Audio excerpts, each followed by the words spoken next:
Hello friends, അപ്പം തണുപ്പെന്നുള്ള ഒരു cinema ഇപ്പം മനോരമ മാക്സിൽ കൂടെ അവൈലബിൾ ആയിട്ടുണ്ട്. സിനിമ കൊള്ളായിരുന്നു, എനിക്ക് ഇഷ്ടപ്പെട്ടു. സിനിമ ഒരല്പം സ്ലോയിലാണ് കഥ പറഞ്ഞു പോകണമെങ്കിലും കൊള്ളാം. ആ ഒരു സിനിമ നമുക്ക് അടിച്ചുവിട്ട് കാണാനെ കൊണ്ടുള്ള ഒരു മൂഡ് വരത്തില്ല.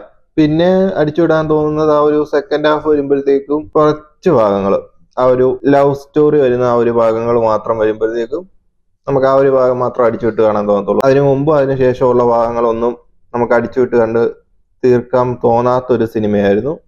നല്ലൊരു സിനിമയായിരുന്നു. അത്ര മികച്ചതെന്നൊന്നും പറയാൻ പറ്റത്തില്ല, എങ്കിലും നല്ലൊരു മെസ്സേജ് തരുന്ന നല്ലൊരു കണ്ടന്റ് ഉള്ള ഒരു സിനിമയായിരുന്നു തണുപ്പെന്നുള്ളത്. സിനിമ നമുക്ക് ഏകദേശം പ്രഡിക്റ്റബിൾ കാര്യങ്ങളൊക്കെ ആണെങ്കിൽ പോലും അതിൽ അവർ പറയുന്ന ആ ഒരു കണ്ടന്റ് ഉണ്ട്, അത് വളരെ മികച്ചൊരു ഇത് തന്നെയായിരുന്നു. നമുക്കും ആദ്യം തോന്നിപ്പോ ഇവൻ ഇത് എന്തിന്റെ കഴപ്പാണെന്ന് തോന്നും. എങ്കിലും ഞാൻ ആദ്യം തന്നെ വിചാരിച്ചത് ആ ഒരു എന്തെങ്കിലും ഒരു മന്ത്രവാദത്തിന്റെ കാര്യമായിരിക്കാമെന്നാണ് വിചാരിച്ചത്.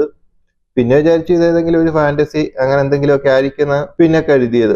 പിന്നെ ആ ഒരു എന്തിനാണെന്ന് അത് കാണിക്കുന്നതെന്നെല്ലാം വരുമ്പോഴത്തേക്കും നമുക്ക് ഉള്ളിന്റെ ഉള്ളിൽ നിന്നൊരു ഇത് തോന്നും, സഹതാപം തോന്നും. നമ്മളെന്തൊരു ഇതാണെന്ന് തോന്നിപ്പോവും. അങ്ങനെയൊക്കെ നമ്മളെന്ന് മാത്രമല്ല, ഈ ഒരു സമൂഹം ഫുള്ള്. എന്തായാലും ഗൈസ്, നിങ്ങൾ കണ്ടു നോക്കിക്കോ. ഒരു സ്ലോ സ്പേസ് കഥയൊക്കെ ഇഷ്ടപ്പെടുന്നവരാണെങ്കിൽ കണ്ടാൽ മതി. ഫാസ്റ്റ് കട്ട് അങ്ങനത്തെ സിനിമകൾ കാണാൻ താല്പര്യമുള്ളവർ കാണാതിരിക്കുന്നതാണ് ബെറ്റർ.